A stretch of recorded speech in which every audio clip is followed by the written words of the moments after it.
let's say that you had an atom with one proton and one electron. How would you describe this? What element would it be? Well, if it had one proton, it would be hydrogen. You know this because you'll see this on the periodic table. In the top left-hand corner of the periodic table, you have hydrogen, and its atomic number, the number right above it, is 1. This atomic number is equal to the number of protons. And when you're dealing with atoms, not ions, that is also equal to the number of electrons.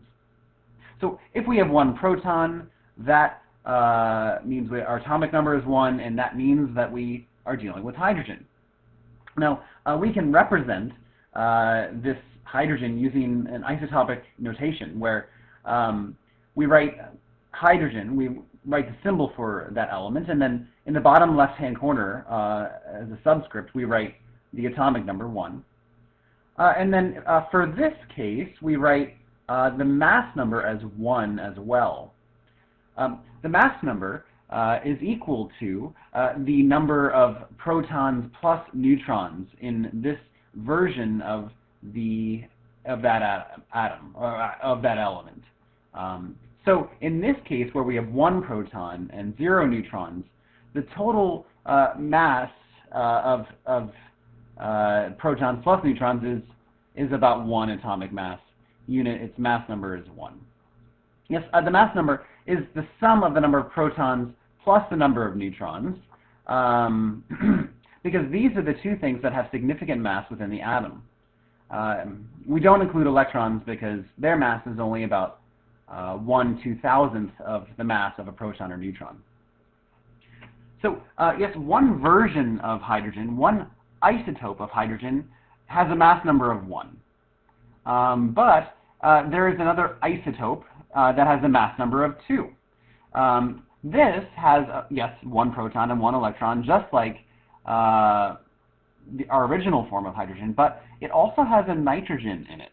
Sorry, a neutron in it. Yes, these are 2 different isotopes of hydrogen. They are the same element, but they're 2 different versions. They have different numbers of neutrons, and they have different mass numbers. The reason that this hydrogen atom, which has 1 proton and 1 neutron, the reason its mass number is 2 is because, again, the mass number is the sum of the number of protons and the number of neutrons. And we can show that mass number is 2 in this superscript here in our isotopic notation. Let's say, though, that instead of having 1 proton, we had 2. So let's say we had 2 protons, 2 neutrons, and 2 electrons. What element would that be? So you need to look at the periodic table. On the periodic table, in the top right, you'll see that helium has an atomic number of 2. Having 2 protons here, our atomic number is 2. That means we're dealing with an entirely different element, helium. Now, we can write that its isotopic notation of this certain form of helium is helium-4, too. And of course, that 4 comes from the sum of the number of protons and the number of neutrons. Okay.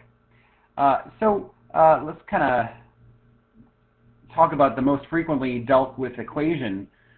Again, the mass number for an isotope of an element is the sum of the number of protons and neutrons. So let's say that an isotope of potassium has 21 neutrons.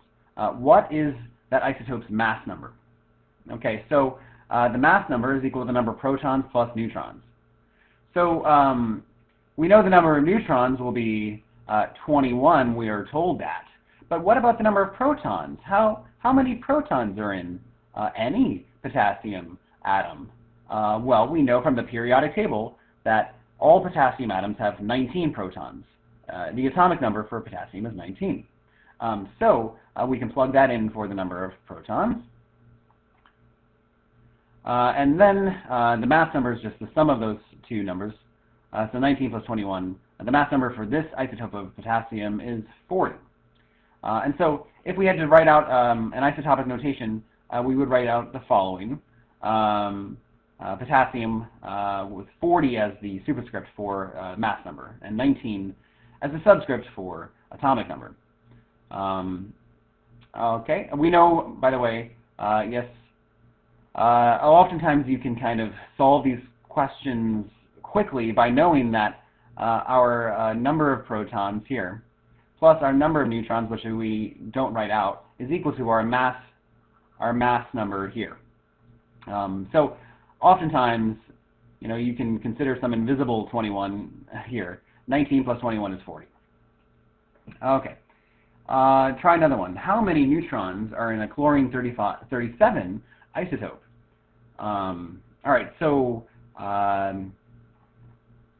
we're told here that this 37, this is our mass number, and we're looking for the number of neutrons. So we need to rearrange this equation to get neutrons alone. So subtract the number of protons from both sides, so that the number of neutrons is equal to the mass number minus the number of protons.